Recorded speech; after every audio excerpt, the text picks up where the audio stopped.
ating pong tawagin na ating pong mga song leaders para po pangunahan tayo sa ating masiglang awitan. Tawagin po natin si Brother Julius at si Pastor Benji para po pangunahan tayo sa masiglang awitan. Amen. Magandang gabi po sa bawat isa. Maulan, malamig. Amen po. Pero nawa ang ating pananampalataya ay mas mainit pa. No? Tayo pong lahat ay tumayo at awitin po natin ang awiting Dahil Siya'y Buhay. Kaya po tayo nagtitipon ngayon dahil naniniwala tayo ng ating Panginoon at Diyos ay buhay. Amen. Para tumanggap ng papuri at pagsamba. Awitin natin ito. Ang Diyos sana kusang nanaog pagkat tayo'y Kanyang mahal tuon sa krus. Tayo'y sinakop, ngunit nagbangon din buhat sa libingan. Dahil tunay na buhay si Kristo, napawi na ang takot ko. Dahil hawak ng Diyos ang bawat araw, ang puso ko'y panatag dahil Siya'y buhay. Kung may sanggol na bagong silang, pusong inay nagagalak, ngunit lalong kaligayahan kung ang batang iyo'y kay Kristo'y tatanggap. That's true. Dahil tunay na buhay si Kristo, napawi na ang takot ko. Dahil hawak ng Diyos ang bawat araw, ang puso ko'y panatag dahil Siya'y buhay. Pag sa mundo ako'y lumisan, hirap sakit magwawakas, tutunguhin langit na bayan, sasapiling ni Kristong tagapagligtas. Dahil tunay na buhay si Kristo, napawi na ang takot ko. Dahil hawak ng Diyos ang bawat araw, ang puso ko'y panatag dahil Siya'y Amen. Praise God for that. Love lifted me. Pag-ibig ang sumagip sa aking kaluluwang makasalanan. At ganun din sa inyo. Amen po? Awitin natin ito na. Sa salay na lulunod ang dating buhay ko, sa laot na kay gulo, lugmok na nga ako. Nang ako ay tumaghoy ng buong puso ko, si Jesus ay tumugon sa Lolo, ang pag-ibig ang sumagip na walang lumingap. Amen. Ang pag-ibig ang sumagip. Ang pag-ibig ang sumagip nang walang lumingap, di nang kilig.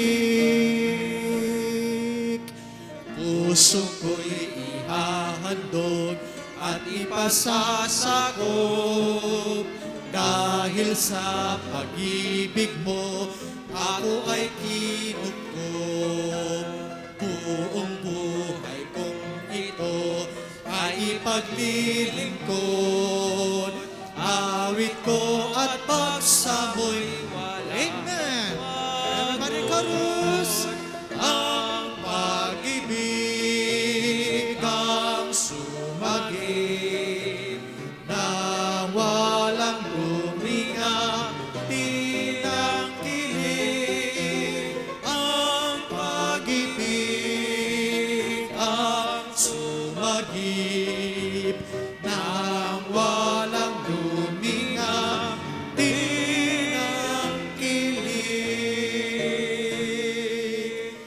Kaluluwang nalilihis kay Jesus ay dalhin, nang sila ay masagip ating ang ibig. Amen. Sa along mapanganib tayo itatawid. Nalig ang pag-ibig ang sumagip nang walang lumingap, di nang kilig. Hallelujah! Ang pag-ibig ang sumagip nang walang lumingap, di nang kilig. Amen. Our next song, Keep Walking with the Lord. Nung nakarang taon, tayo pinagtagumpayan ng Panginoon sa kabila ng pandemic at ng mga untoward incidents that we Amen. had experienced. And by faith, we'll keep forward for the Lord as we keep on walking with Him. Amen po? Amen, amen. Awitin natin po ito. Jesus wants to keep us in His care. Everywhere we go, He's always there. He can give us joy beyond compare. Walking in the goodness of the Lord. Keep walking with the Lord all the way. Keep trusting in His word every day. Keep looking for the sun. Watch and pray. Keep walking, trusting all the way. Looking, watching, praying every day. If we follow Jesus, He will lead. He will then supply our every need. Absolute success is guaranteed. Walking in the goodness of the Lord. Keep walking with the Lord all the way. Keep trusting in His word every day. Keep looking for the sun. Watch and pray. Keep walking, trusting all the way. Looking, watching, praying every day. Jesus is our Savior, God and King. We can look to Him for everything. After all is done, let's shout and sing. Walking in the goodness of the Amen. Lord. I like that. Keep walking with the Lord all the way. Keep trusting in His word every day. Keep looking for the sun. Watch and pray. Keep walking, trusting all the way. Looking, watching, Every day. Another song. Masarap umawit para sa Panginoon, di po ba? Amen. Naawit natin ang kabutihan niya at ang kanyang attributes. Diba? Awitin natin ang what a friend we have in Jesus. Amen. There is a friend that sticks closer than a brother. And this friend won't never leave us nor forsake us. Amen. Amen po. Awitin natin ito na may kagalakan. What a friend we have in Jesus. All our sins and griefs to bear. What a privilege to carry everything to God in prayer. Oh, what peace we often forfeit. Oh, what needless pain we bear. All because we do not carry everything to God in prayer. Have we trials and temptations? Is there trouble anywhere? We should I like this. Don't get discouraged. Kung ikaw ay nasa problema, take it to the Lord in prayer because He cares for you. Can we find a friend? Can we find a friend so faithful who will all our sorrow share? Jesus knows our every weakness. That's true. Take it to the Lord in prayer. Are we weak and heavy laden, cumbered with a load of care? Precious Savior, still our refuge. Take it to the Lord in prayer. Do thy friends despise, forsake thee? Take it to the Lord in prayer. In His arms He'll take and shield thee. Thou wilt find a solace there.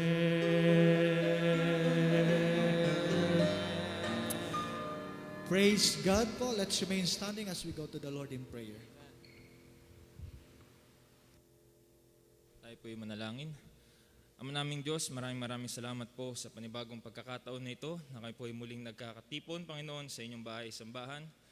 Kayo po ang patuloy na magabay sa amin at magpalago sa amin, Panginoon. Salamat po dahil kami po ay hindi nyo pinagkaitan ng mga mangangaral, Panginoon, sa kabila ho ng absence po ng aming pastor, Panginoon. Kayo po ay gumagamit ng mga tao, Panginoon, upang mangusap sa amin sa pamamagitan ng inyong salita, Panginoon. Maraming salamat po, Panginoon, dahil kami po ay patuloy na kapaglingkod sa inyo ng malaya at hindi po kami kayang hadlangan, Panginoon, ng pandemic na ito upang ikaw po ay aming paglingkuran at sambahin, Panginoon. Ingatan niyo po, Panginoon, ang aming pong mga kapatiran, Panginoon, na sa daan kayo pong mag-ingat sa kanila, magpara sa kanila, magatid sa kanila ng ligtas, Panginoon. At ganoon din po, pagpalain niyo rin po ang panambahan na ito, Panginoon, at ganoon din po ang magsasalita, Panginoon. Gamitin niyo po kami, ang bawat isa, Panginoon, upang maging pagpapala sa bawat isa, Panginoon, at maitaas namin ang iyong pangalan. Pinagdarasal po namin, Panginoon, ang aming pong pastor, Panginoon, na nasa Amerika, Panginoon, kayo pong mag-ingat sa kanila at sa kanya pong may bahay, Panginoon. Gabayan niyo sila, bigyan niyo sila ng magandang kalusugan, magandang pangatawan, Panginoon. At nawa po ay makapiling na ho namin sila, Panginoon, sa darating na pag-uwi nila, Panginoon. I-bless niyo po ang gabi nito. Nawa po ay kami po ay inyong busugin, Panginoon, ng inyong salita. Sa matamis na pangalan ni Jesus, Amen. Tayo po ay manatiling nakatayo para po sa pagbasa ng salita ng Diyos. Micah chapter 7 verses 1 to 20. Ako po sa verse 1 at kayo po sa susunod na verse at sabay-sabay po tayo sa verse 20. Verse 1, sa aba ko, sapagkat ako'y gaya ng kanilang pisanin, ang mga bunga sa tag-init, gaya ng mga paumulot ng ubas sa ubasan, walang kumpol na makain, ako'y nananabik sa unang bunga ng igos. Ang mabuting tao ay namatay sa lupa at wala nang matuwid sa mga tao. Silang lahat ay nagsisibakay upang magbubo ng dugo. Hinuhuli ng bawat isa ang kanyang kapatid sa pamamagitan ng silo. Ang kanilang mga kamay ay nangasa kasamaan upang sikaping isagawa. Ang prinsipe ay humihingi at ang hukom ay maagap sa suhol. At ang dakilang tao ay nagsasalita ng masamang hangad ng kaniyang kaluluwa. Ganito nila nilalala. Ang pinakamahusay sa kanila ay parang dawag. Ang pinakamatuwid ay masama kaysa isang bakod na tinikan. Ang araw ng inihula sa iyo ng mga bantay, sa makatuwid bagay ang araw ng pagdalaw sa iyo, ay dumating, ngayoy mga titigilan sila. Huwag kayong magsitiwala sa kalapit-bahay. Huwag kayong magkatiwala sa kaibigan. Ingatan mo ang mga pinto ng inyong bibig sa kaniya na humihiga sa inyong sinapupunan. Sapagkat sinisira ang puri ng anak na lalaki ang ama. Ang anak na babae ay tumitindig laban sa kanyang ina. Ang manugang na babae ay laban sa kanyang biyanang babae. Ang mga kaaway ng tao ay sa kaniyang sariling kasangbahay. Ngunit sa ganang akin, ako'y titingin sa Panginoon. Ako'y maghihintay sa Diyos ng aking kaligtasan, didinggin ako ng aking Diyos. Huwag kang magalak laban sa akin, o aking kaaway. Pagka ako'y nabuwal, ako'y babangon. Pagkat ako'y naupo sa kadiliman, ang Panginooy magiging ilaw sa akin. Aking babatahin ang kagalitan ng Panginoon, sapagkat ako'y nagkasala laban sa Kaniya.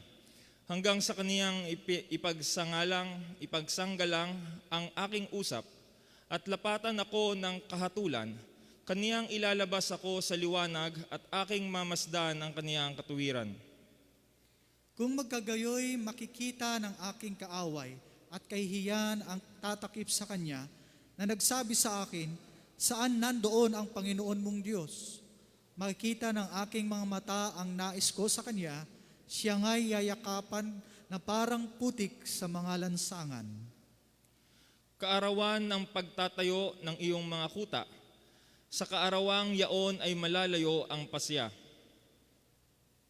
Sa kaarawang yaon ay magsisiparoon sila sa iyo mula sa Assyria at sa mga bayan ng Ehipto, at mula sa Ehipto hanggang sa ilog, at mula sa dagat, at sa bundok at bundok.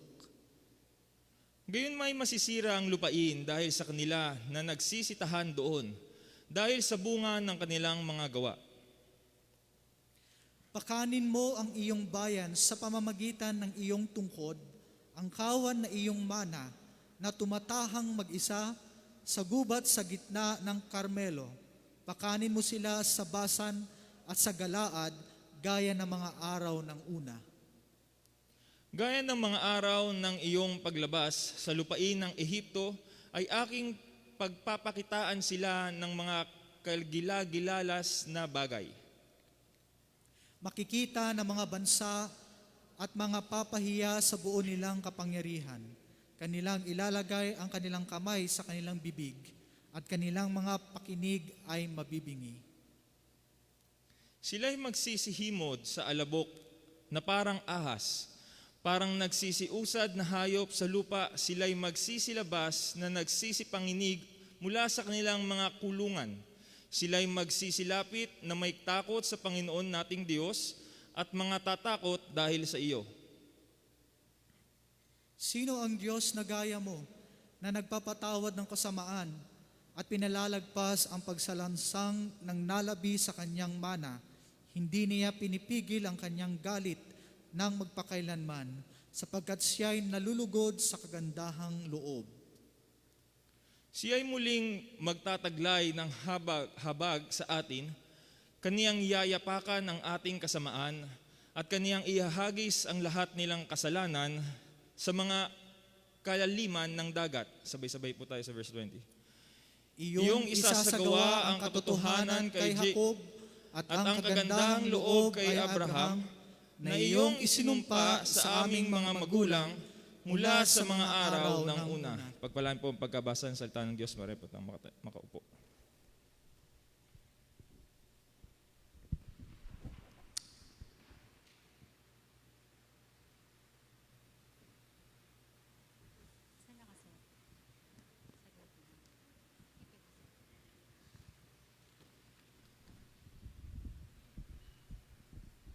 Check mic.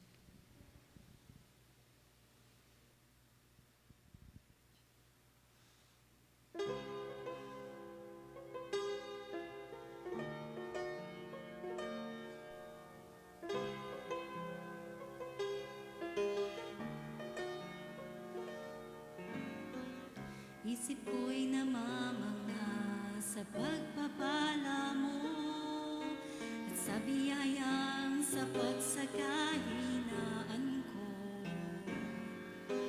Araw-araw, O Jesus, sa lahat ng dako, biyaya mo ang namamalas ko. Biyaya mo'y sapat sa pangangailangan ng lahat. Pag-ibig mo'y wakas, kailan may di magwawakas. Buong mundo may maghirap, pagpapala mo'y laging sapat. Dapat nga lang makilala ka ng lahat.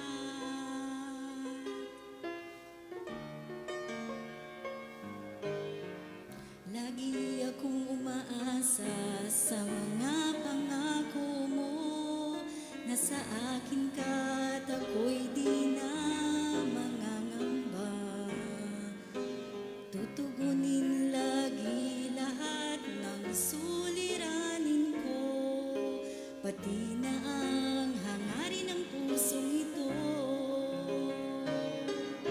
Biyaya mo'y sapat sa pangangailangan ng lahat. Pag-ibig mo'y wagas, kailan may di magwawakas. Buong mundo may maghirap, pagpapala mo'y laging sapat. Dapat nga lang makilala ka ng lahat. Biyaya mo'y sapat sa pangangailangan ng lahat. Pag-ibig mo'y wagas, kailan may di magwawakas. Buong mundo may maghirap, pagpapala mo'y laging sapat. Dapat nga lang makilala ka ng lahat. Dapat nga lang makilala ka ng lahat.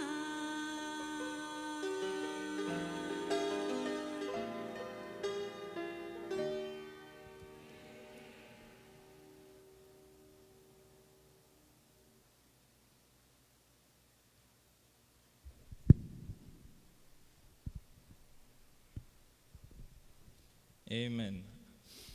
At ihanda po natin ang ating puso at isipan para po sa pinaka-importanting bahagi ng ating panambahan. At tayo po yung magsitayong lahat at ating pong i-welcome ang ating pong tagapagsalita ngayong gabing ito, si Brother Angel Oting.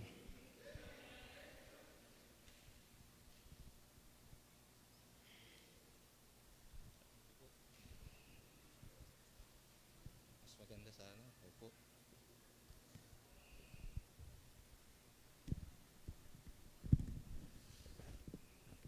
Gandang gabi po sa atin lahat. Ay, okay po. Yamang tayo nakatayo na lamang. Buksan po natin ang ating mga Biblia sa Book of Hebrews. Hebrews chapter 12. We're going to read verses 1 and 2.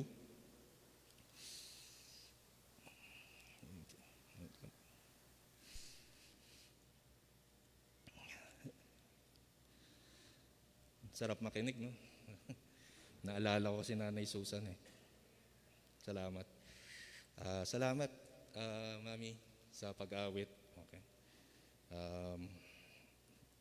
Yan po ang isa sa mga bagay po dapat na pinamamana sa atin. Masarap pong pakinggan at masarap din po maalala yung mga testimony ng mga taong umawit nun. Kaya maraming salamat po sa paalala. Okay po, let's read verses 1 and 2. Okay.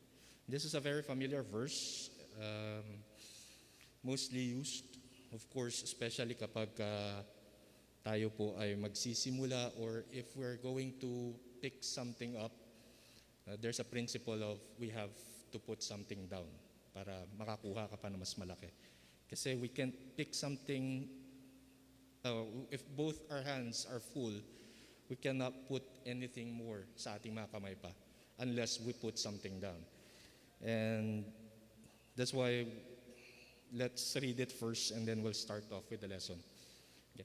So Hebrews chapter 12 verses 1 and 2. Sabay-sabay po natin basahin. Ready? Read. Wherefore, seeing we also are compassed about with so great a cloud of witnesses, let us lay aside every weight and the sin which doth so easily beset us, and let us run with patience the race that is set before us. Verse 2, looking unto Jesus, the author and finisher of our faith, who for the joy that was set before him endured the cross, despising the shame, and is set down at the right hand of the throne of God. Pag-uusapan po natin ngayong araw na to o ngayong gabing ito ay tungkol sa declutter. Ano po ba ibig sabihin ng declutter? Ano po ba ang kahalagaan nito sa atin bilang mga Kristiyano? So tayo po muna ay manalangin. Let's pray. Father God, thank you for this day. Thank you for this night that you have given us to be able to take a lesson from your word, O Lord, learn from it, Lord. I pray, O Father, for a blessing. I pray, O Father, that this may lesson be a blessing to each and every one of us as we start a new year, and also, Lord, as we journey to our Christian lives. I pray, O Father, that you enable me, O Lord, cleanse me, O Lord, from anything that might be able to hamper us or impede us from going, having a deeper relationship with you, O Lord. Thank you, Father, for this night. Thank you for this message, O Lord. I pray that this may be a blessing to each and every one of us. Bless us, O Lord, this night. All these things we pray in Christ's precious name. Amen, amen, amen. Declutter. Oh, you may take your seat now. Thank you. So, first, declutter, meaning, let's define first the word clutter. What does clutter mean? Okay. So, clutter, it can be either in a form of a verb or a noun. Okay. So, sa verb, okay, it's actually in a transitive verb. In transitive, it means to run in disorder.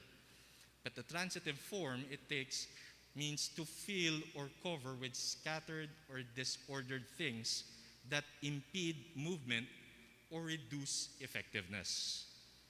Pag noun naman po ang ginamit natin, ibig sabihin ng salitang clutter, it's a crowded or confused mass of collection. Things that clutter a place. So, what does this mean sa atin bilang mga Kristiyano?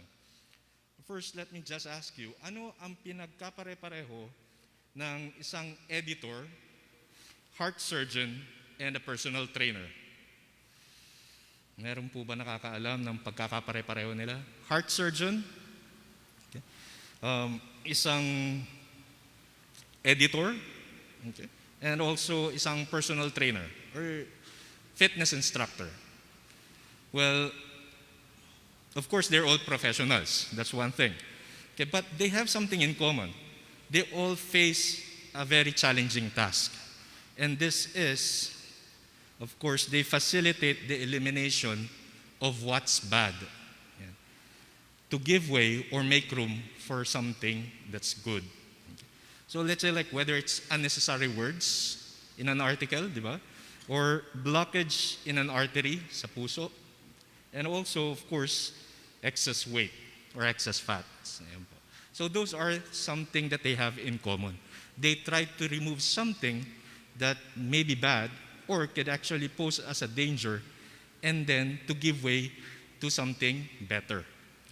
So in our current materialistic and productivity-driven world, success is most often defined as Merriam-Webster says, a favorable or desired outcome with regards to attainment of wealth, fame, and eminence. Ngayon, siyempre po, I do understand last Sunday, okay, we heard about the meaning of success from Pastor Donisa. And it's a good thing that he told us that for us Christians, it's different. Okay? It's based on the terms of our relationship or how deep our relationship is with God. Okay, so thank you for that message, Pastor Denisa. I mean, that is a very good meaning of success. And you know what? Success in the Bible was only mentioned once. And it was not only success, it was good success, as stated in Joshua 1:8. Okay? So it gives out a big importance. Now, it's not just simply that we want to attain, it's something that we must attain as Christians because it is good. Pero ang problema natin sa mundo ngayon, okay, ang dami nating distractions. This is where clutter comes in. Okay? Kasi as we try to keep up in this materialistic world, we're having problems na makasabay. Kasi it's either just like having the newest phone, or getting into the newest trend, okay? And actually getting something or value from something that doesn't actually have value at all. We put value into something that is actually worthless in terms of spirituality. Yun po kasi ang nangyayari sa atin ngayon. And the thing with that is we struggle because most often than not, we try to compromise yung meaning ng mundo about success and yung spiritual meaning ng success talaga. We try to compromise. And in the end, when we do that, we end up being confused, distracted, or of course, cluttered, thus making us ineffective Christians. So, what then must we do? Of course, we need to declutter. Ayan na nga po. And of course, clutter is anything that can cloud one's mind, heart, and soul with tangible and intangible things that are both unnecessary and unimportant. So po, yung clutter, it doesn't necessarily mean material things siya. Hindi po. It could either be thoughts. Okay? It could be something that you have regrets or let's say grudges that you might have in the past. So those are clutter. Hindi lang siya bagay. Okay? Hindi lang siya material. It's something that it could be tangible, nakikita, o hindi nakikita. Okay? And it is anything that impedes us from reaching greater heights for the Master. Yun po kasi minsan sometimes we fail na to achieve something because something is holding us back. And this is actually seen in the Bible. Okay? We could actually look into the book of Luke chapter 12. Okay? Let's go to Luke chapter 12, verses 15 to 21. So Luke chapter 12, verses 15 to 21. It says there, and he said unto them, take heed and beware of covetousness, for man's life consisteth not in the abundance of the things which he possesseth. And then, of course, as we read on continuously, we're going to read about a parable of the rich man. Di ba? He said that, fill the this thing I will do, I pull down barns and build greater, and there I will bestow all my fruits and my goods. And on verse 19 he says, soul, thou hast much goods laid up for many years. Take thine ease, eat, drink, and be merry. But he forgot God. That's the thing about that. Sabi ko nga hindi naman bawal yung hindi naman bawal magkaroon ka ng mga bagay eh. It's not bad for you to accumulate things. That's not bad. It's just bad if we forget who gave it to us. Okay? Who gave it to us? So he forgot about God. So God said, "Thou fool, this night thy soul shall be required of thee. Then whose shall those things be which thou hast provided?" And on verse 21, Jesus continued to say it on, "So is he that layeth up treasure for himself, and is not rich toward God." So if we look into that verse, you just need to look into the part where it says, "layeth up treasure for himself." Because the purpose was to serve himself. It was not to serve God. So that's why it became clutter. So there are two things that we need to actually declutter. What are those things? Okay, two things that we need to declutter. So this is the what. Okay. First one would be the physical clutter. Anything that is material. Okay, so we've read already Luke chapter 12, verses 15 to 21. Also on 1 John chapter 2. Okay. In 1 John chapter 2, verse 21, it says there, "So is he love not the world, neither the things that are in the world. Because if any man love the world, the love of the Father is not in him." So let's always remember that, okay, that it should be, if we love this world, we are actually taking something away from God. Hindi naman kasi pwedeng, you cannot serve God and mammon, as Jesus said.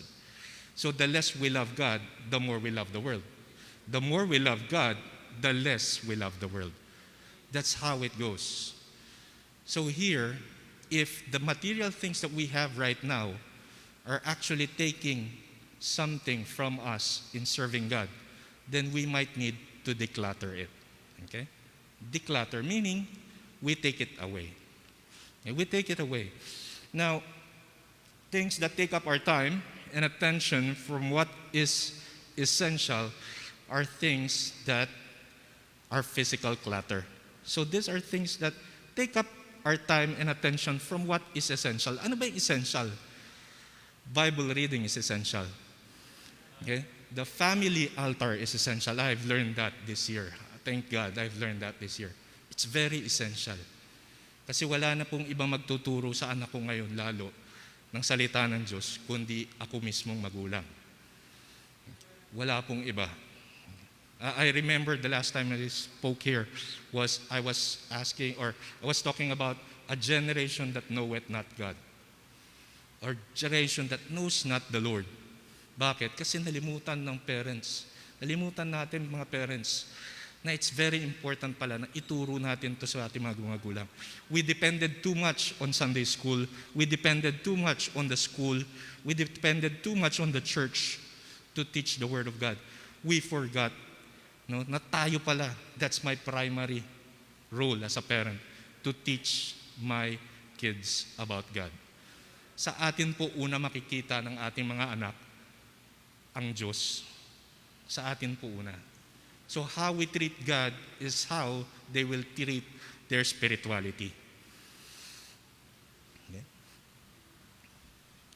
Now, it's okay to have stuff, but our stuff is not our life. Okay? It's not our life. Hindi porke nahulog yung bago mong iPhone 11, it's the end of the world. No, that doesn't happen like that. Bili ka ng bago, nakabili ka nga eh.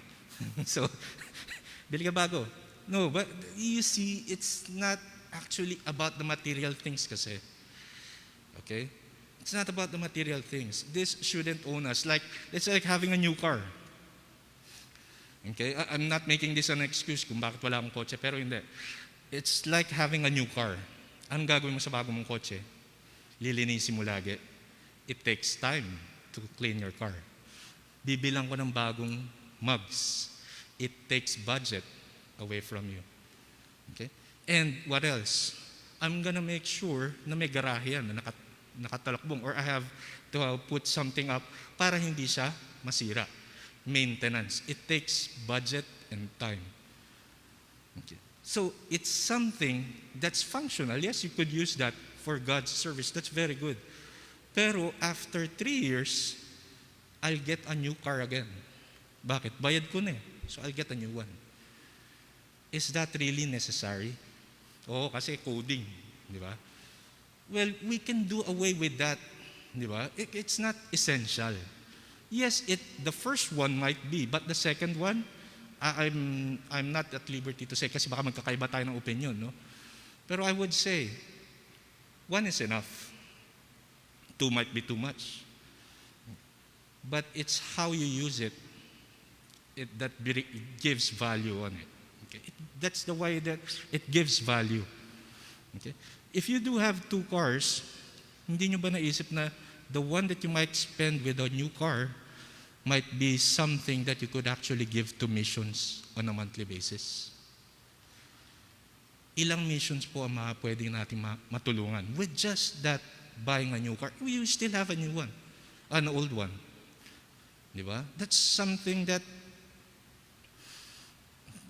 might be too much for us to think of. Try natin babaan ng konti. Okay, babaan natin ng konti. Let's try to put it down on a level na relate tayo lahat. Netflix. How much is Netflix a month? $175 for one gadget. If you do it for 4, you'd like around 600 a month. Di ba? 600 a month. For what? Entertainment. Right? For you to binge watch. Wala kang gagawin, manunod ka lang. 3-4 hours straight. Wasted time, wasted money. Walang naligtas sa panonood mo. Walang napaglingkuran sa panonood mo. Isn't it high time that we think about the way we actually budget our finances? Is it a necessity? Well, ngayon, ang internet necessity na. Dati hindi pa. Pero now, today, it's a necessity, given that we do have online classes. Pero I'd just like to challenge your way of thinking right now on how you see things. What are the value of the things that is actually keeping me from serving the Lord? So that might be physical clutter. Those are the things that we could call physical clutter. Another one is the spiritual clutter. Of course, spiritual clutter is on a different level. These are actually worries, anxiety that we might have. Ano kakainin namin bukas? Di ako makalabas. May sakit yung anak ko. Ano pa ba? Just right now, we did have a struggle. Yung panganay ko nagkasakit. So we have to make a decision. We have to leave her for me to stand here. Kasi I was asked to stand and prepare something to challenge the people of God. So we have to make a decision. And of course, we put God first. We know that God allowed that for us to be tested on what we're going to choose. And I thank God we made the right decision. Kasi alam nyo, ang tagal ko nang pinag-isipan yan. Yung bunso namin, as I've mentioned previously, has autism. Okay? And it's very challenging for me. Bilang ama, it's very challenging for me. Kasi it's something new, but sabi nila, through intervention, it can be something that could be malesen yung kanyang disability. I call it a disability kasi. He has a learning disability. It's a challenge for me kasi I'm always thinking of paano ang paglaki ng anak ko, anong future meron yung anak ko paglaki. Hindi siya maintindihan ng ibang tao. Kami lang, pamilya niya makakaintindi. And sometimes he is very too much active. No? At the same time, he cannot speak for himself. That's a problem. He's nonverbal. He cannot communicate himself. Diba? Ang hirap. Hindi mo rin alam kung naiintindihan ka ng anak mo. Yung communication level niya, wala. So ikaw talaga pipilitin mong intindihin lahat. Okay, lahat ng ginagawa niya, okay, lahat ng kanyang actions, babantayan mo. Kasi there's a pattern daw for people with autism. And thank the Lord that we were able to look into that. He has a pattern ngayon. Alam na namin, pag gutom na siya, okay, hawakan niya yung kamay mo, papupuntahin ka niya sa ref, o kaya papunta kayo sa kusina, maghahanap kayo ng kakainin. So thank the Lord, kasi hindi na siya magugutom, hindi na lang namin malaman na iiyak na lang siya ng kung ano. Okay? So that's one thing. Another way, he is potty trained, marunong siya, natuwa kami sa Panginoon. He was able to do that independently. Kaya natatakot kami minsan dahil hindi namin alam kung ano ginagawa sa CR. Okay? Kaya pagka nag-CR siya, sunod kami kagad. Okay? But he can do that by himself. Okay? And it's just that, yun nga, isa yun sa mga anxieties ko. Okay? It's one of my worries. That's the reason most of the time na kapag nakita nyo, si Sheila lang ang nandito at saka yung dalawa kong babaeng anak, si Daniel at saka si Shelly. Kasi one of the other things is, aside from mental disability or mental development, people with autism are prone, madali sila magkasakit, prone to sickness or illnesses. Kasi nga merong disbalance sa kanilang katawan. So, yun lagi ang takot ko. Pag lumabas kami, he's sometimes uncontrollable and I do not understand him completely. He cannot communicate directly. Anong magagawa ko pag siya ang nagkasakit? And I cannot afford that. Yun lagi sa akin. I always try to play safe. Mas maganda nang nandito na lang kami sa bahay, magla-livestream kami. Okay, then I'll do my David class in the afternoon. And that's it. We serve the Lord. Pero kulang. Kulang po talaga. Sa totoo lang, kulang. Okay.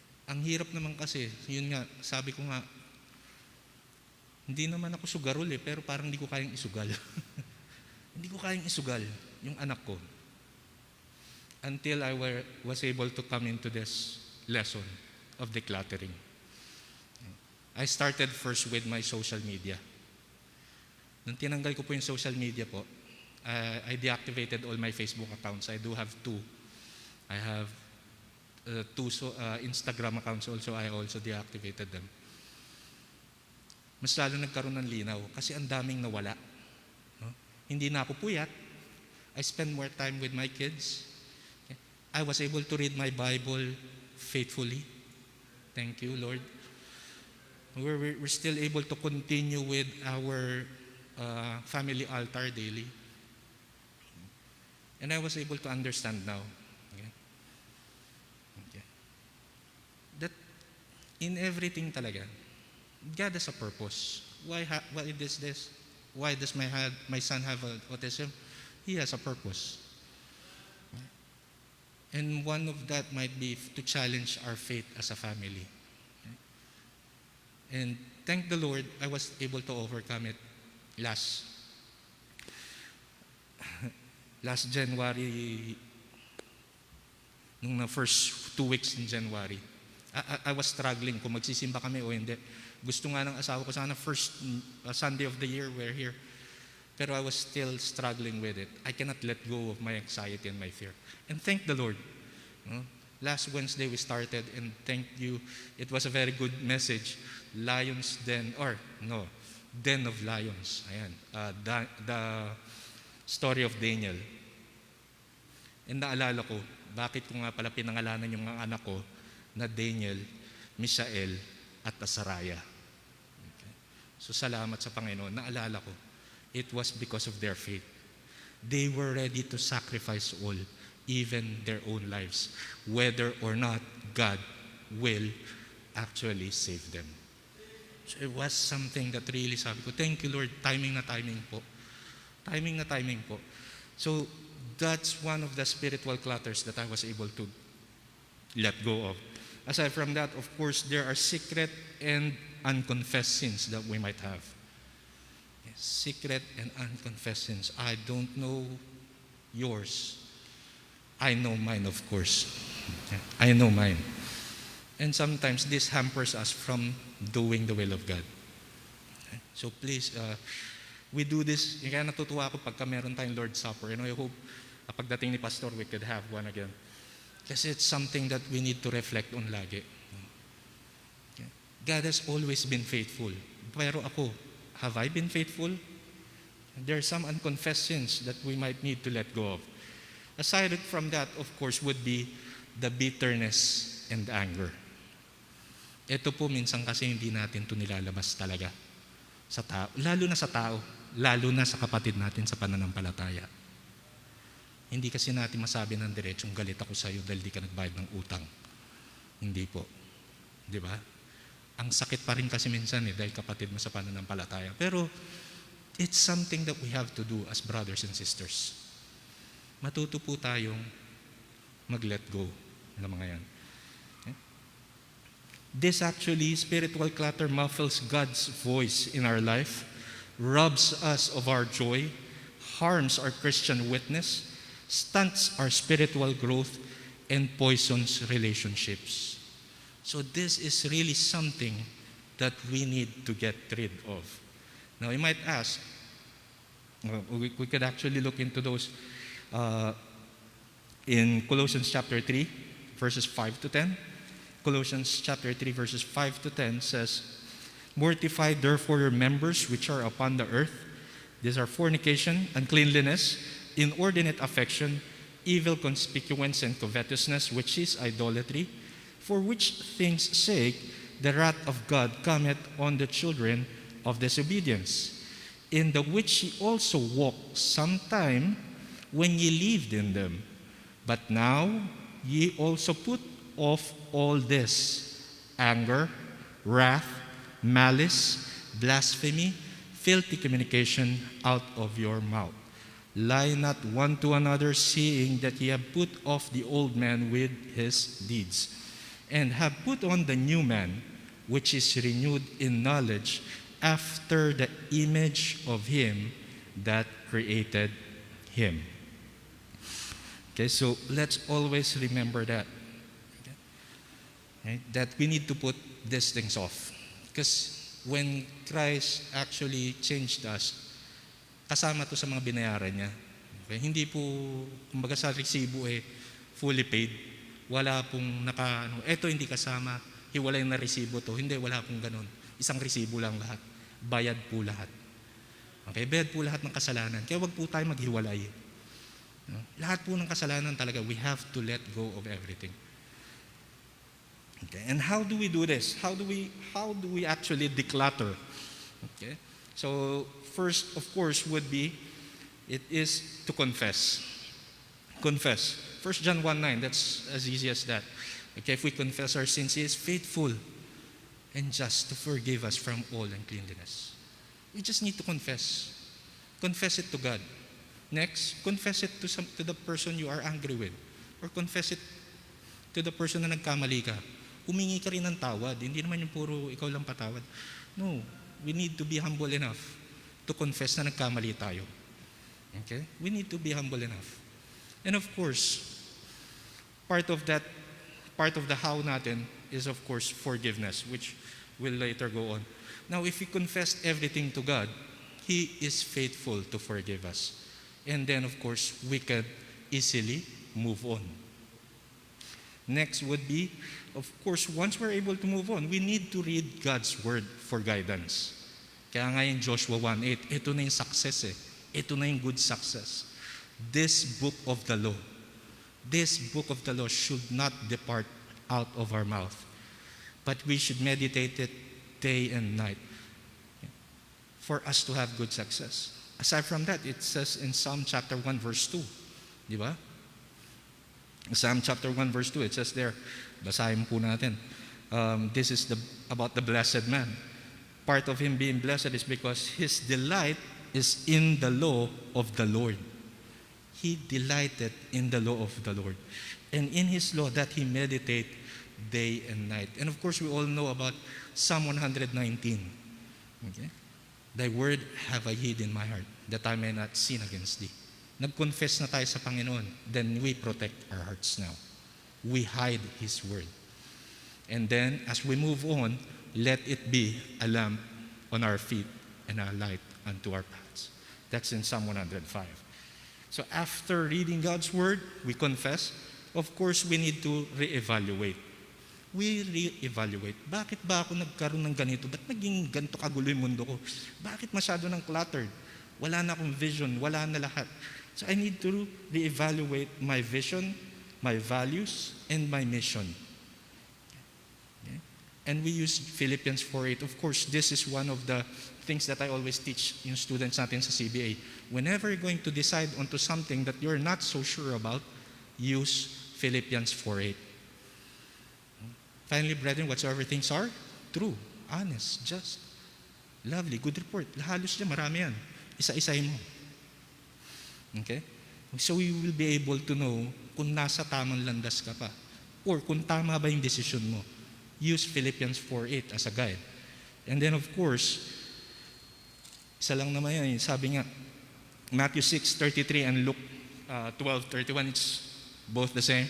Okay, it's actually, but rather seek ye first the kingdom of God and His righteousness.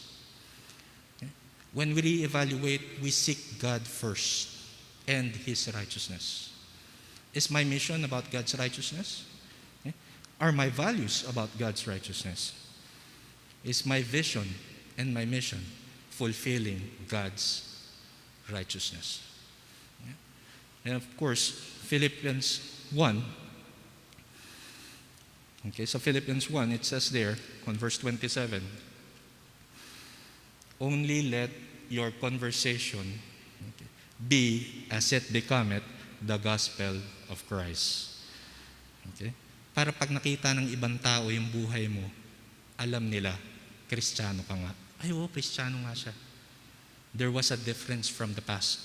Nagbago siya, nakikita ko na ngayon si Kristo sa Kanya. Nakikita ko na yung gawa ng Diyos sa Kanya. Okay? So we reevaluate. Now, we did this, I still need help. Hindi ko alam kung anong gagawin. You ask. Hindi po masamang humingi ng prayers sa mga kapatid. Hindi po masamang humingi ng tulong. Lalong-lalo na kung hindi mo alam kung anong ginagawa mo. You ask. Walang problema sa it's actually being able to know na talagang ikaw, confused ka talaga. Okay? One of the things yun, yung isa sa mga signs na confused ka talaga, hindi mo talaga alam kung paano magsisimula. You ask for help. Ask. Okay? Ang dami nating elders dito. Ang dami nila. Meron nga narinig, sabi, isa sa mga elders, wala nga raw kasing nalapit eh. Wait lang po, lalapit na po kami ha. Hintayin nyo lang. So, kinukuha kasi silang mga principal sponsors, no? Pero wala naman daw nalapit sa kanila. We'll come to that point. Unless, of course, to the point na wala talaga kaming, we really don't know what we're doing, we will ask for help. Kasi ayaw rin naman namin maging burden. No? Pero when we really don't know what we need to do, we ask. Okay? Kasi sabi sa Proverbs 27, iron sharpeneth iron. Okay? Iron sharpeneth iron. And you can find it in a friend. Okay? Yan na magpapatala sa'yo, magpapatalim sa'yo, mga kapatid mo. Okay? Now, they may be frank, don't take it offensively. It's something for us to learn kasi. Hindi mo nga alam tapos ngayon tinuturo sa'yo yung tama, ayaw mo naman sumunod. That's a problem then. Okay? And of course, doon naman sa hinihinga ng tulong, bear ye one another's burden. Kaya naman po kami lumalapit kasi hindi po talaga namin alam kung anong gagawin. Sabi ko nga nung una kay Pastor, Pastor, paano po ba to? Hindi ko alam kung paano magpalaki ng anak. Nung una kami nagkaroon ng anak, si Daniel. Hindi ko alam kasi ang daming gamit. First baby, halos lahat binigay eh. Pero sabi ko, paano po ba? May pattern po bang susundin? Meron po bang dapat gawin? Meron po ba? Ano po ba dapat? Pati nga all to the point na kailan po magkakaroon ng family altar. Sabi ni Pastor, you'll know it when it's needed. You'll know it when it's needed. Pero good thing about it is our pastor, ang daling lapitan. Okay, ang daling lapitan natin, Pastor. But aside from our pastor, we do have deacons. We do have elders in the church, okay, that we can always ask and go to. Okay. So, ask for help. Next, this one is one of the hardest. Okay, Hebrews 13:5. In Hebrews 13:5, it says there, Hebrews 13:5, let your conversation be without covetousness and be content with such things as ye have. For he had said, I will never leave thee nor forsake thee. So that we may boldly say, the Lord is my helper, and I will not fear what men shall do unto me. Let God be our contentment. Tama na, sapat na po ang Panginoon sa atin. Sapat na po. Okay, pero masama bang maghangad ng mas maganda? Hindi po. For improvement, no, hindi po masama yan. Pero we have to have it in a place na hindi mawawala ang Diyos. Laging una ang Panginoon. Okay? Let's find our contentment in God. Okay. Another one is in 1 Timothy chapter 6, verses 6 to 12. But godliness with contentment is great gain. Malaki pong bagay yan. Bakit? Kasi nga sabi rito, katulad ng kay Job, for we brought nothing into this world, and it's certain we can carry nothing out. Having food and raiment, let us be therewith content. But they that will be rich fall into temptation and a snare, and into many foolish and hurtful lusts, which drown men in destruction and perdition.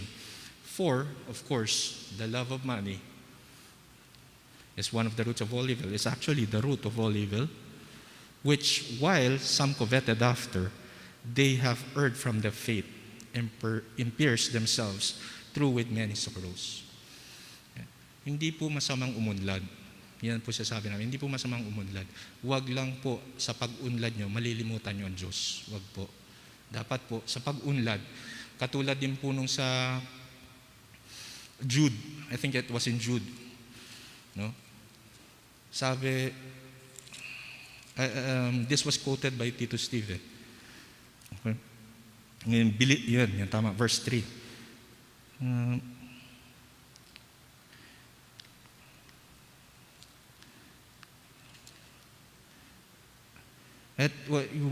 As thy soul prospereth, I'm sorry, was it in Jude?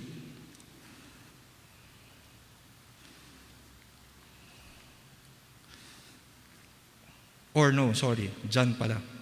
3 John, verse 2. Okay. Beloved, I wish above all things that thou mayest prosper, be in health, even as thy soul prospereth. So kung nakita niyo po yung pagkakaayos, okay, yung pagkakaayos, even though nauna ang prosper and in health, na papansinin niyo po yung order, even as thy soul prospereth. Mauuna po yung soul before you prosper with wealth and health. So habang ikaw ay lumalago sa pananampalataya, maganda rin naman po, of course, it's okay that you prosper in wealth and in health. Especially in health. Kasi po, mas magagamit po natin ang katawan natin, lalong-lalo na sa paglilingkod. But of course, let God be our contentment. Okay? Let's find contentment in God. And of course, ito nga yung sinabi sa inyo, you confess, of course, you also need to forgive. Okay? Hindi yung pwedeng hingi ka lang ng hingi ng tawad, pero ikaw di ka naman nagpapatawad. No. Okay, Colossians 3. Okay. Colossians 3 verse 13 to 15. It says there, forbearing one another and forgiving one another, if any man have a quarrel against any, even as Christ forgave you, so also do ye.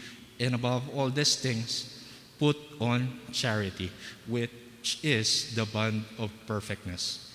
And let the peace of God rule in your hearts, to the which also ye are called in one body, and be thankful. Ang dali po kasi minsan magpatawad, pero ano nga sabi nila? Mahirap makalimot. Yan po ang isa sa pinakamahirap. And mahirap magtiwala ulit.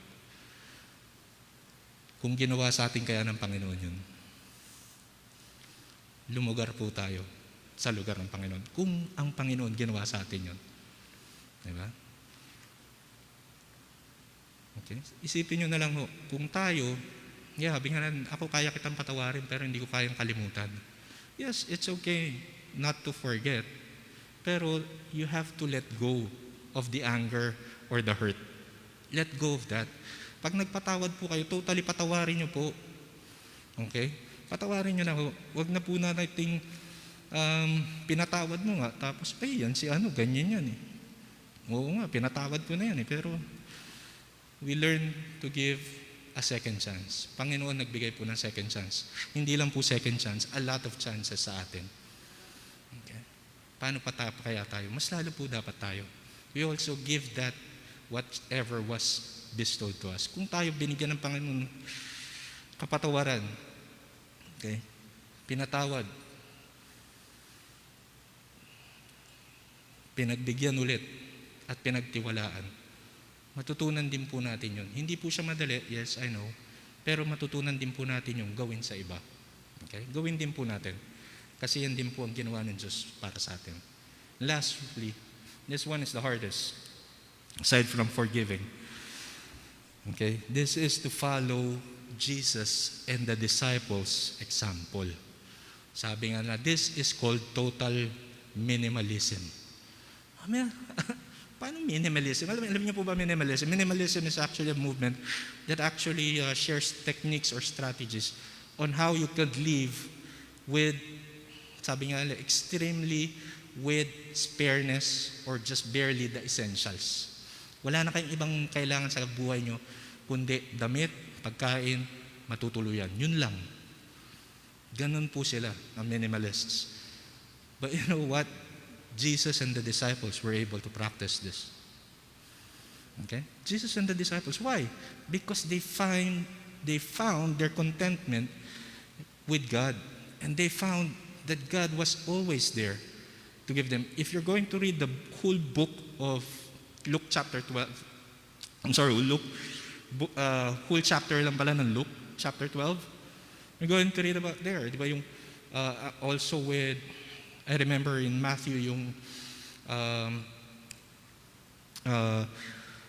grass, okay? If God actually dressed the grass or binihisan o inayusan yung grass beyond Solomon's glory, mas maganda pa kay Solomon's glory, how much more ikaw? Paano pa yung mga ibon, yung mga mamaya, the sparrows? Okay? Kung yan, hindi pinababayaan ng Panginoon na magutom, paano pa ikaw na anak niya? And Jesus was able to do that. Yeah, in Matthew chapter 8, verse 20, yan, para mas malinaw po, put it in context. Okay, Matthew chapter 8, verse 20, it says there, and Jesus said unto him, the foxes have holes, and the birds of the air have nests, but the Son of Man hath not where to lay his head. Kasi may nagtanong sa kanya, Panginoon, gusto ko po sumunod sa inyo. Gusto ko po sumunod. Okay? And Jesus saw, ayun nga, sa verse 19, a certain scribe came and said unto him, Master, I will follow thee whithersoever thou goest. Sama ko kung saan kayo pupunta. Pero pinaalam niya na kagad doon sa susunod sa kanya. Ito ang mangyayari. Remember the the young rich ruler? He was able to follow all the commandments of the Jewish tradition. Sabi niya, Panginoon, ano pa kailangan kong gawin? Ano pa kailangan kong gawin para masunod ko, para maging disciple niyo?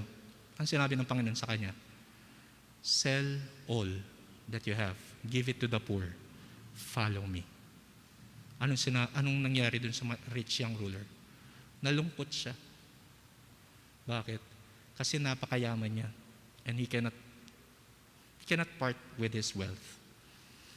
And sometimes, yun nga sabi ko, this is the one that hampers us or impedes our movement to actually reach greater heights for the Lord. Di ba? But Jesus was a minimalist. When he started his ministry, we didn't stay in one place. He was either in the wilderness, in the fields, in the sea. Pero one thing is true, he was always with people. He was always with people. Next would be his disciples. Yung Luke 5, okay? Verse 11 na lang babasahin natin. Luke 5, verse 11. This was when Jesus called Simon Peter and the sons of Zebedee. Okay? Ito yung magpipreach siya, tapos sumakay siya sa bangka o sa ship nila. And then, sinabihan niya si Simon Peter na hulog mo yung net. Sabi naman ni Simon Peter, being a fisherman, buong magdamag po kami ng isda, pero wala kami nahuli ni isa. Pero dahil sinabi mo, gagawin ko. Ginawa niya. And he was astonished. Nagulat siya. He was amazed. Okay? Kaya nang sinabi niya, lumayo kayo sa akin kasi ako isang makasalanang tao. Pero ang sabi ng Panginoon, fear not, from henceforth thou shalt catch men. And you know what they did? Simon Peter and his brother Andrew, and also James and John, the sons of Zebedee, sa verse 11. And when they had brought their ships to the land, they forsook all and followed him. Hindi sila umuwi sa bahay para kumuha ng panibagong palit ng damit. Hindi po. They forsook all and followed him. Okay? Hindi sila umuwi sa bahay, kumuha ng mga bagong gamit bago sila sumunod sa Panginoon. Hindi. Actually, if you're going to read this in another scripture, in another passage in one of the Gospels, okay, si James and John, kasama nila yung tatay nila nung time na yon, nung nangingisda. And you know what? They left their father. Walang kabog-abog. They just forsook all and followed God.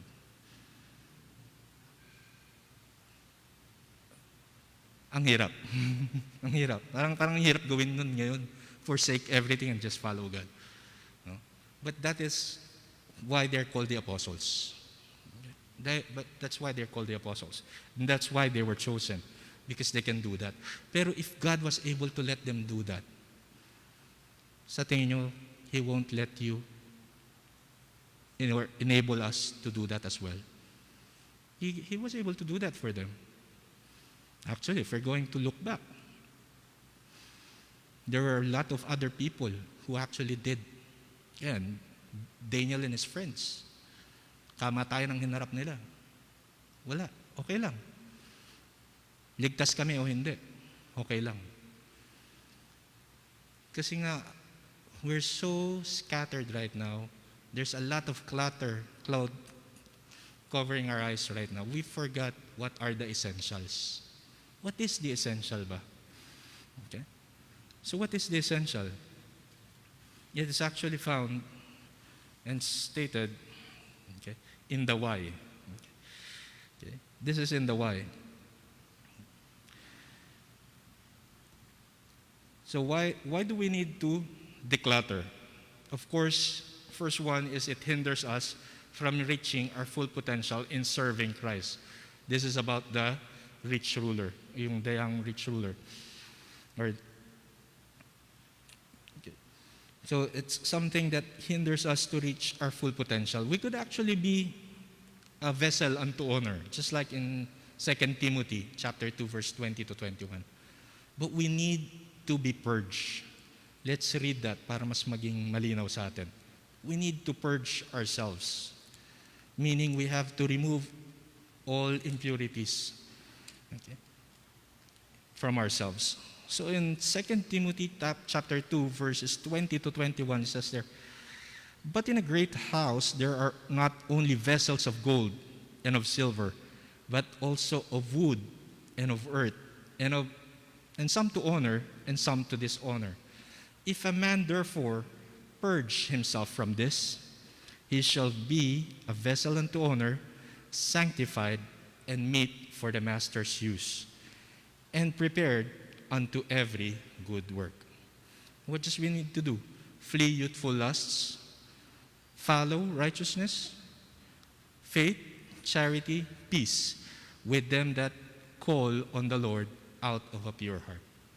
So those are the things that we actually need to do to purge ourselves from. Okay, we purge ourselves for us to be a vessel unto honor. We flee youthful lusts and we follow righteousness, faith, charity, and peace, especially to those people who are called by the Lord, especially our brothers and sisters. And next one on why, okay, on the why we need to declutter. Aside from it hinders us from reaching our full potential in serving Christ, I'm not so sure if you're familiar with the theme of Ecclesiastes. Okay. Sinabi na sa buong Ecclesiastes, everything that was used, vanity of vanities, and it's only vexation of the spirit. All is vanity and vexation of the spirit. Vanity is what? Futility, worthless. Vexation is parang kumukuha ka ng hangin gamit ang iyong kamay. You try to grasp air. That's vexation. So it's what? It's walang kabuluhan. Yan daw ang buhay ng tao. Okay, so that's why we need to declutter. Okay? Kasi hindi naman talaga yan ang para sa atin. I mean, on Ecclesiastes chapter 2, verse 11, Solomon stated, doon pa lang sa chapter 2, from the very first verse hanggang sa verse 11, he tried almost everything. Okay? I made me great works, yan. I made me gardens, I made me pools of water, I got me servants, I gathered everything. Tapos sa verse 10, he said, and whatsoever mine eyes desired, I kept not from them. Verse 11, he said, then I looked on all the works that my hands had wrought, and on the labor that I had labored to do. And behold, all was vanity and vexation of the spirit. And there was no profit under the sun. So this is the why. Why we need to declutter? Because everything that we do without God is futile. It's worthless. But then again, he turned back on verse 12. If everything is vanity and everything is worthless, then why? Why work? Because andito sa verse 12 sinabi. Verse 13, it says there, let us hear the conclusion of the whole matter. Ito na yun. Ito na ang saysay ng buhay natin bilang tao. Fear God, keep His commandments, and keep His commandments, for this is the whole duty of man. Yun na lang po. Simplehan na nga natin, kasi sabi nga nila.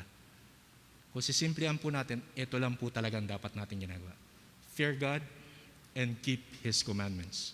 Actually, from the very start, Adam and Eve, yun naman talaga eh. Di ba? Adam and Eve, yun lang pinagagawa ng Panginoon sa kanila. Kakatuwa pa nga kasi they do have personal relationship with the Lord. Iisa lang ang sinabi ng Panginoon sa kanila na huwag nilang kakainin.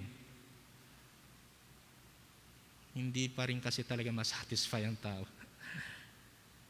Okay? They saw something. They were tempted, but then there was willful disobedience as well. But that's all that we need to do. Actually, just fear God and keep His commandments. And last one, reason that we need to declutter. Okay? Declutter, it is on Philippians chapter 3. Okay? This will be the last one. Philippians chapter 3, verses 7 to 11.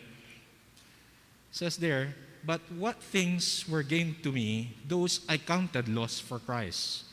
Yeah, doubtless, and I count all things but loss for the excellency of the knowledge of Christ Jesus, my Lord, for whom I have suffered the loss of all things, and do count them but dung, that I may win Christ. We may need to unload some things. Things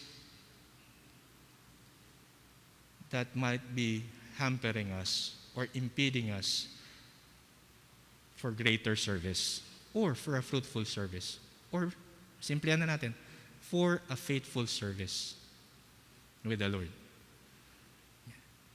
Because we're missing the point. Hindi natin to ginagawa ang pagsisimba dahil gusto natin. Hindi po. Dahil because of Hebrews 13 or the chapter says, forsaking not the assembling of ourselves together. No, we're not going to church, okay, just for the sake of being in church, for us to hear God's word. No, we're going to church because I want to win Christ. I want to win Christ. I'm not doing my family altar because I want my kids to learn. No, because I want to win Christ. Yun po ang pinaka-purpose po dapat natin. That we may win Christ. We could leave everything behind and win Christ. Kasi yun po talaga ang purpose natin. It is to win Christ. Now, let me conclude. When we begin decluttering our life, we make room for the stuff that matters the most. It's not actually about losing everything. It's about letting go of the things that drag us down to truly enjoy the things that we have. This is family, relationships, our church. Most importantly, Jesus. Luke 12:34 states, "For where your treasure is, there will be your heart also." Is Jesus still our treasure? Is knowing Him still our passion? So let's try to challenge ourselves right now. And if not, then we might need to declutter. Let's pray. Father God, thank you for this day. Thank you for your word, O Lord. Thank you, O Lord, for the lesson that we were able to share, O Lord. I pray, O Father, that this may be a blessing and may be a reminder for us of what truly matters the most, Lord. It's our relationship with you. I pray, O Father, na hindi namin ito pabayaan. But most importantly, we try to develop it. We try to cultivate it. And always long for an intimate relationship with you, so that we may win you. Thank you, Father, for this reminder. Bless us, O Lord. You know our hearts, you know our thoughts. Help us. And I pray, O Father, this night as we close, may we be able to think ahead, O Lord, of the values that we have right now. Reevaluate, Lord. Our mission, is it still you? Our vision, Lord, is it still to please you? Help us, O Father, and I pray, O Father, that as your Holy Spirit freely moves into us, may it guide us into all truth. May we be able to glorify you, not only, Lord, with the works of our hands, but also with our lives. Bless each and every member of this church, O Lord. Bless all the families, O Lord. I pray, continue to take care of each and every one, protect them from this pandemic, and continue to provide for their needs. And also, Lord, help us to always remember the value of you. All these things we pray in Christ's precious name. Amen. Thank you.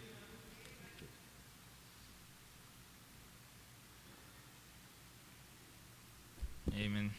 Salamat po, Sir Angel. Tayo po lahat ay na-bless. Amen.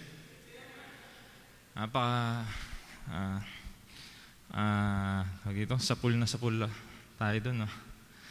Napagandang reminder po sa ating mga Christians, no? Declutter. Kumbaga, nagfo-focus na tayo dun sa mga minor na bagay, no? Yung mga major na dapat natin pinagtutuunan ng pansin, which is yung tanong, are we still winning Christ?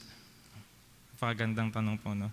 It is not about losing everything or every material things that we have or yung mga bagay na nagbibigay sa atin ng pleasure. The main thing is, are we still winning Christ? Lalo ngayong pandemic, di ba? Maraming mga ministries ang naapektuhan. Marami tayong mga kapatiran na nahihirapan makapunta ng church. Yung iba mas comfortable na lang mag-live. Di ba? Pero di naman natin sila hinuhusgahan. May mga kanya-kanya tayong dahilan. Pero the question still is, are we still winning Christ? Di ba? Yung buhay natin.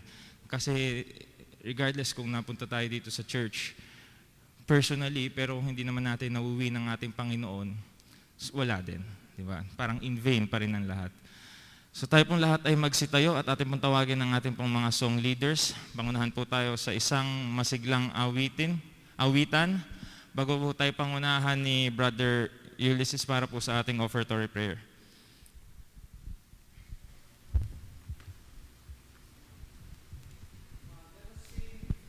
Let us sing, faith is the victory that overcomes the world. Amen. Faith is the victory. Okay, let's sing the first verse now. Encamped along the hills of light, ye Christian soldiers rise, and press the battle ere the night.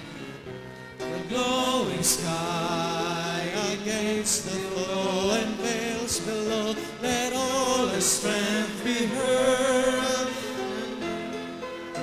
Today we know that overcomes the world. Faith is the victory, faith is the victory. Oh, glorious victory that overcomes the world. His banner over us, His love, our sword, the word of God. We thread the road, the saints above. Amen. By faith they like a whirlwind's breath, yet on our every fear. The faith by which they conquered death is still our shining shield. Faith is the victory, faith is the victory. Oh, glorious victory that overcomes the world. On every hand the foe we find, drawn up in dread array. Let tents of His be left behind, and onward to the fray. Salvation's helmet on its head, with truth or beard above. The earth shall tremble near our tread, and echo with a shout. Great is the victory, faith is the victory. Oh, glorious victory that overcomes the world. Amen.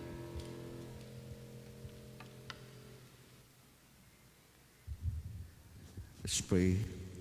Dakilang Panginoon, muli po kami po ay tunay na nagpapakumbaba sa inyong harapan. Salamat po sa napakagandang mensahe na inyo po laging ibinibigay sa amin upang kami, Panginoon, ay matuto sa aming mabuhay. Hindi manatili sa mga bagay na hindi po nakalulugod sa inyo.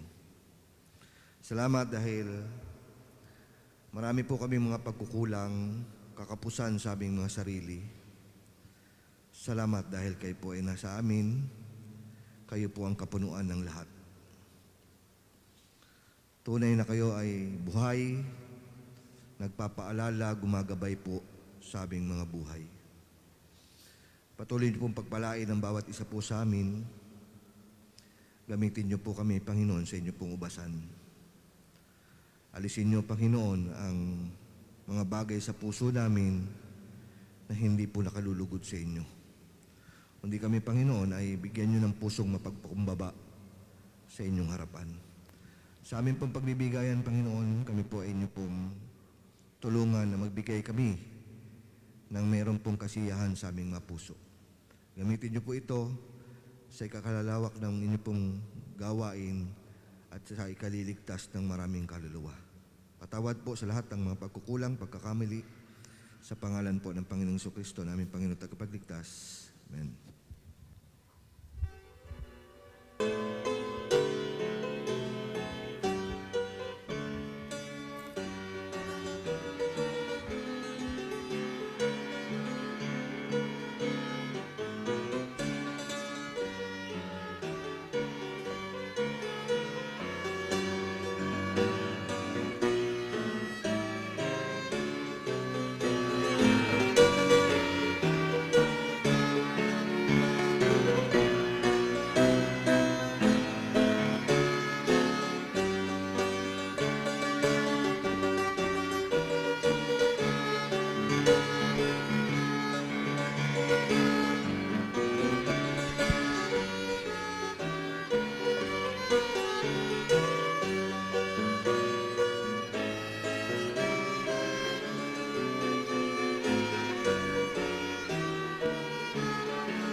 lahat at atin pong i-recognize ang presence po ng ating pong mga missionaries. Atin pong i-recognize si Missionary Rick Manrique and ang kanya pong wife. Pastor, pakitayo po para makita po. Yan. Welcome po, Pastor. Tapos si Pastor Ray Cordova po, kasama natin ngayon. Okay, meron pa po ba tayong mga announcements, Pastor Eloy?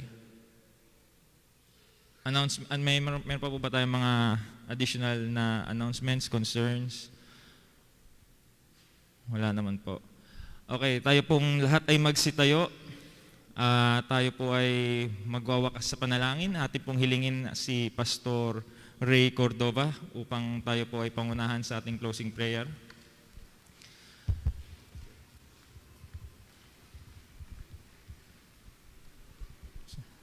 Tayo po ay manalangin. Dakilang Diyos sa langit, napakabuti mo po sa amin. Sa kabila ng pandemic, Lord, Ikaw po ay matapat po sa amin. Kaya salamat, Lord, sa mensahe mo. I-bless niyo po ang bawat isa. I-bless niyo po ang mga anak mo. At ang bawat isa po sa amin, ang family po namin. Pagpalain mo po ang bawat business ng mga anak mo. Patuloy mong i-bless. At patuloy mong pagpalain ang aming bayan, Lord. Bigyan mo ng katalinuhan ang aming naharap na pandemic na ito. At kayo po ang mag-ingat sa bawat isa po sa amin. I-bless niyo po patuloy ang aming pastor sa ibang bansa. Patuloy mo siyang gabayan pagpalain. Maging ang gawa niyo po rito. At mga missionary, patuloy mo pagpalain. Magbukas ka po ng marami pang misyon sa aming bayan at magsugo ka po ng mga anak mo. Salamat po sa iglesyang ito na patuloy na nagmamahal sa gawain mo. Patuloy mo pagpalain ang bawat isa po sa amin at iatid mo muli kami na masigla this coming Sunday to worship you in spirit and truth. Salamat din sa mensahe ni Sir Angel. Patuloy mong i-bless ang kanyang buhay, ang kanyang anak, Lord. I-bless yung patuloy. In Jesus' name we pray. Amen.